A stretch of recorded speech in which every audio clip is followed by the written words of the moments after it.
Hey Sainers, welcome back to the Saints TV YouTube channel. Makeshift 5 things we learned from round 16 thanks to Mornington Peninsula, mpbrew.com.au. Check them out. Thanks for sponsoring this video. 60-62 loss. Let's get straight into it. Number 1. Season's over. That's one thing I learned. Season's over. 5 and 10, long way back, not happening. Not that we really thought we had any great hopes of making finals, but really, like statistically, categorically, it's all, not possible. So season's done. Although, if I'd say finals is done, I wouldn't say season's done because we want to continue to grow as a team in the next 6 weeks. But in terms of finals, that can be, that's done. Number 2, Mason Wood is just a wonderful player to watch. He's going to be my back to your best. I'm just going to say it right now. I loved watching him play today. He's such a special player for us. He's important. And, when Max King or any other forwards aren't in form and they're not chopping out on the wing up the ground, he's doing all of that and hitting targets, which is rare for a player in our team. So Mason Wood, number 2, was excellent. That's one. That's the second thing I learned.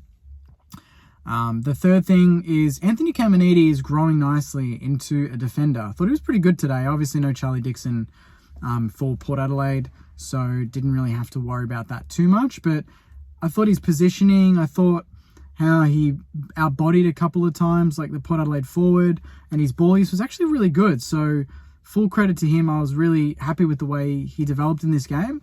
Obviously we didn't win, but had nothing to do with having him down back. I thought he was actually really stable. Him, Josh Battle, Cal Wilkie supported each other really nicely. It was just great to watch. Number 4, umps are just stuffed, honestly. This was the hardest game to watch. Some of the decisions were bewildering. I have no idea what Laura Kane is on about with this holding the ball. It's just the most confusing rule going around, and by no means did it cost us the game, but as a spectacle, that holding the ball on the wing, the first time I've ever freaked out watching a game and thinking, I can't believe that was a free kick. Like, there's no room for that to ever be a free kick, and it was, and that's getting more and more common in today's football, which is just absolutely shocking. And even as a neutral watching, you just shake your head and you turn the telly off and walk away. It's just not fun. It's not exciting, and something needs to be done about that ASAP. It's just not a good look. And number 5, Roe Marshall needs some help, not just around the ground from his teammates, but he's excellent when he has another ruckman. Tom Campbell was a late in. Roe kicks 3 goals, 1 on track to have a bag. We do sub Tom Campbell out, and that kind of affects Roe going forward. But when Roe's got help from anyone in the ruck, Roe is elite. He's an absolute gun. And I think we need to look at either trading, or we need to get games into someone like an Isaac Keeler. We're going to get Max Heath going at some point, because we need someone supporting Roe at all times. And obviously Caminiti used to do that.